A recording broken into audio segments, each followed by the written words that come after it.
Right is Vice Admiral A.N. Pramod, the Director General Naval Operations.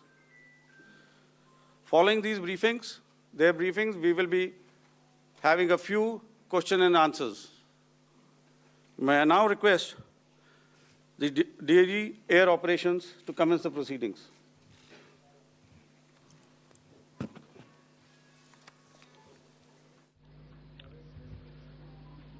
Good afternoon, ladies and gentlemen. Yesterday, we had a detailed brief on the successful joint operations that were carried out to destroy the terror infrastructure in Pakistan-occupied Jammu and Kashmir, as well as in Pakistan itself. We also iterated that our fight was with terrorists and their support infrastructure and not with Pakistan military.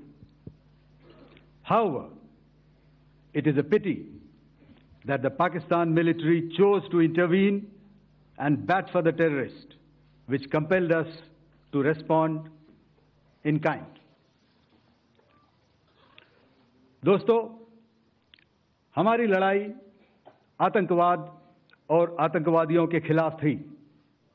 इसलिए 7 मई को हमने केवल आतंकवादी ठिकानों पर ही हमला किया था। पर अफसोस इस बात का है कि पाकिस्तानी सेना ने आतंकवादियों का साथ देना उचित समझा और इस लड़ाई को अपनी लड़ाई बना ली। इस परिस्थिति में हमारी जवाबी कार्यवाही अत्यंत आवश्यक थी और इसमें उनका जो भी नुकसान हुआ वे खुद इसके लिए जिम्मेदार हैं। हमारी तरफ से हमारी एयर डिफेंस सिस्टम्स देश के लिए दीवार की तरह खड़ी थी और इसको भेदना दुश्मन के लिए नामुमकिन था। This brings me to the point, how have Indian forces managed to minimize the damage to both civilian and military infra in the country, in spite of the unrelenting efforts by the Pakistani forces? Most of you and the majority populace within the country have had a lot to say about the layered and integrated air defense systems put in place by the Indian Armed Forces, which includes the assets of the Indian Army, the Indian Navy, in addition to the primary air defense assets of the Indian Air Force.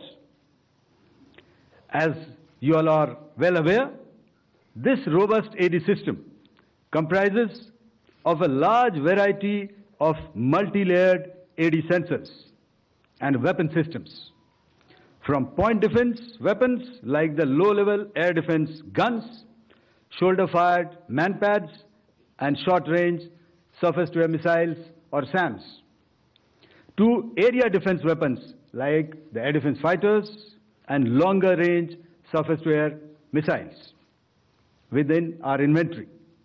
Additionally, the numerous waves of drones and unmanned combat aerial vehicles employed by Pakistan were also thwarted by the indigenously developed soft and hard kill counter-US systems and the well-trained Indian air defense personnel.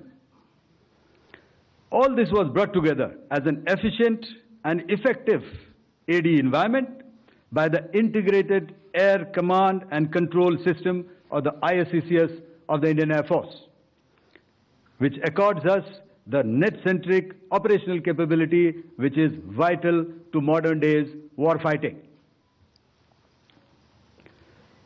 While much has been said and written about the newer systems, I would like to place on record the performance and efficacy demonstrated by even the older battle-proven AD systems like the Pechora, the OSA AK, and the LLAD guns in countering the Pakistani threat vectors in the current operations. They were all modern generations, but these battle-proven systems stood the test of time and took them on head-on. Another highlight has been the stellar performance of the indigenous air defense weapon system like the Akash system.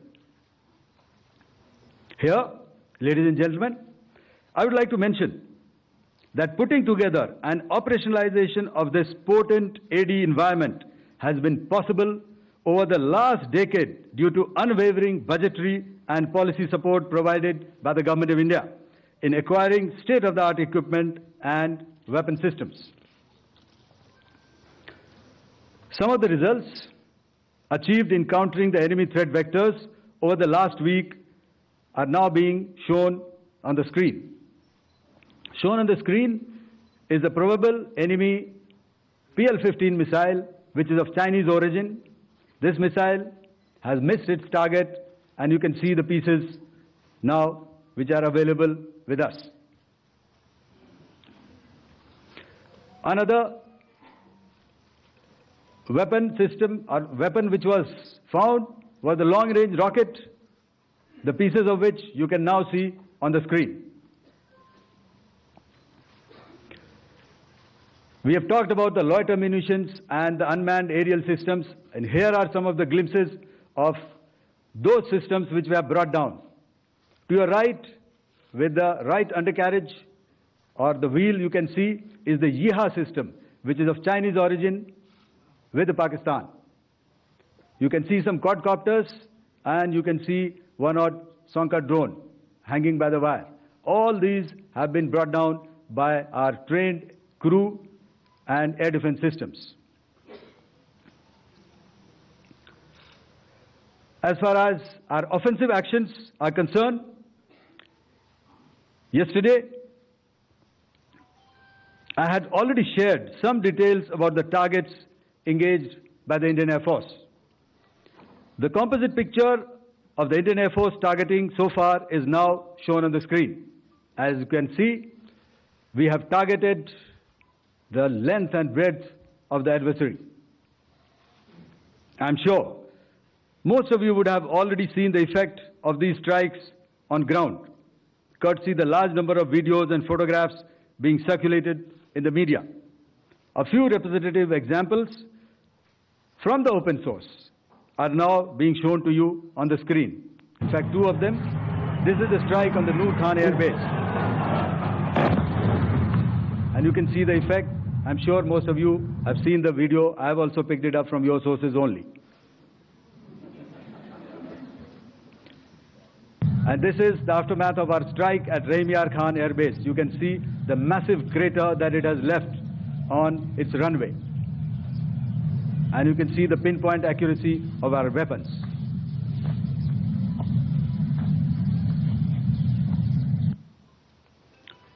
So with that, giving you an overview of how our air defense systems have thwarted the enemy drones, their fighter aircraft, their missiles, and resulted in minimal losses on our side.